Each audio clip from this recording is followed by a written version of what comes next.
Hey everyone, welcome to this explainer. We're jumping right into a really profound, honestly transformative subject today.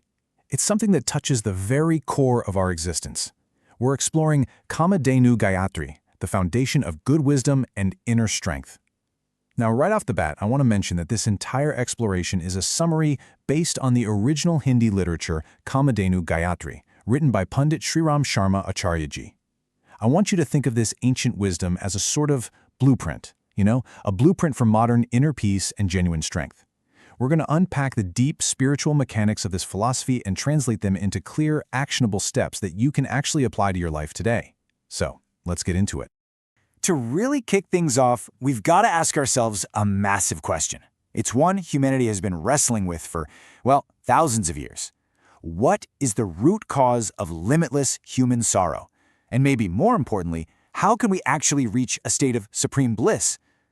We all carry these immense, overshadowing burdens in our day-to-day lives. But the literature we're digging into today doesn't just leave this as some vague theoretical mystery. It actually provides a highly structured, systemic answer. It tells us that our soul is inherently blissful, but we just get trapped under these suffocating layers of worldly suffering and materialistic illusions. So the big question is, how do we pierce through those clouds and finally see the light? Well, the literature breaks it down brilliantly. It categorizes all of our suffering into just 3 root causes. First up is ignorance. And hey, this isn't just about not knowing facts, right? It's more of a clouded perspective. It makes us chase these fleeting, selfish desires, trapping us in this endless cycle of ego and anger. The second cause is weakness. This is basically the inability to align our actions with our higher values, which leaves us feeling completely helpless against our own bad habits. And the third? Scarcity. That deep-seated, gnawing feeling of just never having enough. We see this everywhere today, right? The endless consumerism, the doom scrolling, always looking for fulfillment outside of ourselves. These 3 flaws cast a huge shadow over our judgment and totally block our natural joy. So what's the antidote here? The text gives us this incredibly powerful core solution. Gayatri has Kamadhenu solves all human sorrows. Now, if you look at ancient traditions, Kamadhenu is this mythological, wish-fulfilling cow, a symbol of just endless, divine nourishment. And the author is telling us that Gayatri, which isn't just a mantra here, but a deeply empowering spiritual wisdom and practice, acts exactly like this Kamadhenu. By tapping into this wisdom, you receive a kind of spiritual nectar. And this nectar, it doesn't just put a band-aid on our pain. It actively dissolves that ignorance, weakness, and scarcity we just talked about. It completely replaces them with absolute clarity and lasting fulfillment. Okay, so how does this actually work on a practical level? This is where the literature introduces the concept of sattva. I want you to think of sattva as a powerful internal magnet. When you align your thoughts toward pure, righteous, and noble ideals, you are literally creating a magnetic field in your mental landscape. And just like a magnet draws in iron, this focused intention pulls positive, divine energy straight from the universe right into you. It flushes out toxic impurities, stuff like greed, ego, fear, and replaces them with pure, spiritual vitality. It's honestly described almost like a blood transfusion for the soul.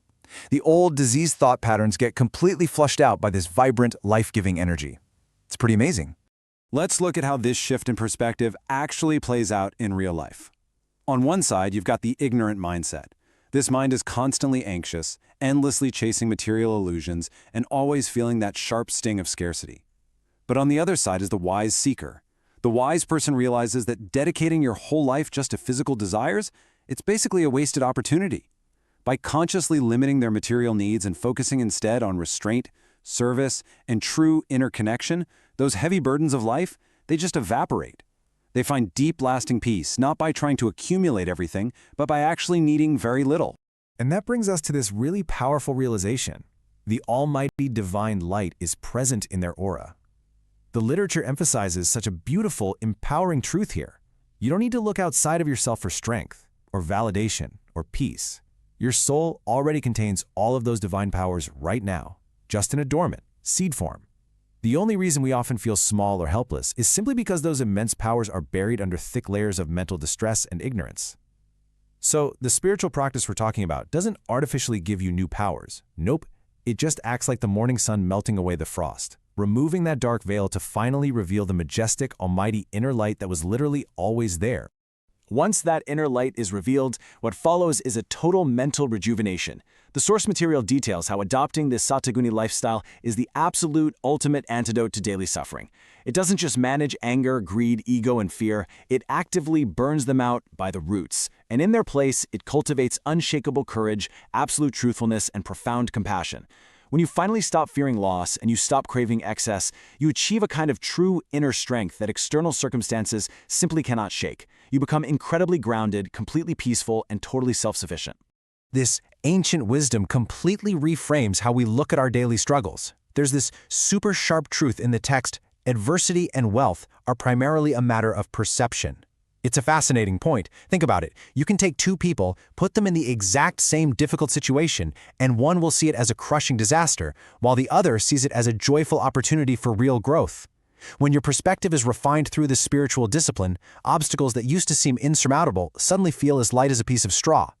The text is reminding us that suffering is largely just a psychological construct. Change the lens you view the world through, and the world itself transforms. Which brings us to a really pivotal concept in this literature: Dvijatva. This translates to a second birth. It represents a conscious, spiritual rebirth.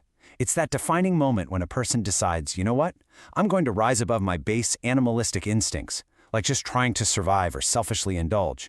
Instead, they consciously choose to embrace human excellence, high moral principles, and a deep sense of universal responsibility. It's essentially a sacred vow to live your life governed by elevated ideals rather than just primal impulses.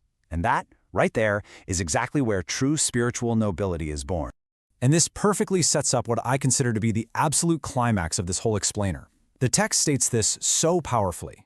Considering anyone Shudra or Dvija based on birth is meaningless. The author just completely dismantles the outdated idea that spiritual status or nobility is something you inherit. According to this profound literature, true greatness, that second birth we were just talking about, is earned strictly through your character, your everyday actions, and your inner purity. It is absolutely never dictated by birth or lineage or your family name. This path to spiritual elevation is universally open to literally anyone who's willing to refine their thoughts and dedicate their life to higher ideals. So let's bring this all together and summarize this incredible journey we've just been on. First, Gayatri acts as our spiritual Kamadhenu, giving us endless divine nourishment. Second, it systematically destroys the real roots of our sorrow, ignorance, weakness, and scarcity. Third, this whole internal transformation is fueled by cultivating Sattva Guna, that magnetic field of positive, divine thoughts. Fourth, and this is absolutely crucial, true greatness is defined purely by character, never by birth. And finally, supreme inner peace isn't some gift from the outside. It's a state of mind that is always, always in your own hands. So I'll leave you with this. Are you going to keep letting yourself be tossed around by the storms of ignorance, or are you finally ready to claim the infinite divine potential that already resides within you? Thank you so much for joining me on this explainer, and keep seeking that inner light.